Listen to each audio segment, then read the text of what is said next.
കർണാടകയിലൂടെയുള്ള യാത്ര തുടരുകയാണ്. നമ്മൾ സുഹൃത്ത് മുസ്തഫയുടെ തോട്ടത്തിൽ തന്നെ ഉള്ളത്. മുസ്തഫ ബ്രോ, ഇവിടെ ഇപ്പൊ എന്താ ചെയ്തുള്ളത്? ഇത് ഏകദേശം എത്ര ഡിസ്റ്റൻസ് ഇത് ഇതാക്കട്ടെ? ഒരടി, അതായത് ഒരടി ഇങ്ങനെയോ ഒരടി ഇങ്ങനെയല്ലേ? ഒരടി അല്ലെങ്കിൽ 1.25 അടി. അതിന്റെ മേലത്തെ കഴിഞ്ഞാൽ വലിപ്പം കൂടി കഴിഞ്ഞാൽ പിന്നെ മാർക്കറ്റ് കുറയും. ഒരു ഓവർ സൈസ് ഉണ്ടാകാൻ പാടില്ല, ഒരു 1.5 കിലോ അത്ര സൈസ്. ഇത് അപ്പൊ അകലം കൂടി കഴിഞ്ഞാൽ അത് തൂക്കം കൂടുമല്ലേ? തൂക്കം കൂടി കഴിഞ്ഞാൽ മാർക്കറ്റിൽ 1.5 കിലോ വരെ. ഇതിപ്പോ വെച്ചിട്ട് എത്ര ആയി? വെച്ചിട്ട് ഇപ്പൊ 8ാമത്തെ ദിവസം. ഇപ്പൊ സീസൺ ആണോ? അത് വെക്കത്തെ ടൈം ആണോ? ഇത് 350 ദിവസം വെക്കാം. ഇത് പാഷൻ ഫ്രൂട്ട് നടാനുള്ളതാണ്.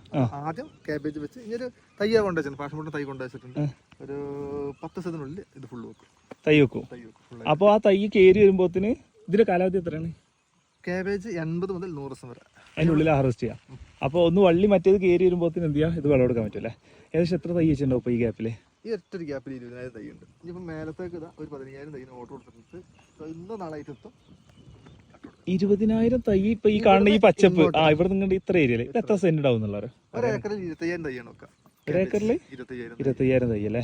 ഒരു 70 ദിവസമൊക്കെ കഴിഞ്ഞ് കഴിഞ്ഞാല് വന്നു കഴിഞ്ഞാൽ നമുക്ക് ഇവിടെ കാഴ്ച നിൽക്കണം നല്ല മനോഹരമായിട്ടുള്ള കാഴ്ച കാണാൻ പറ്റില്ല. ഇൻഷാ അല്ലാഹ് ആ സമയത്ത് വരാൻ പറ്റുമോ നോക്കട്ടെ. ആയിക്കോട്ടെ.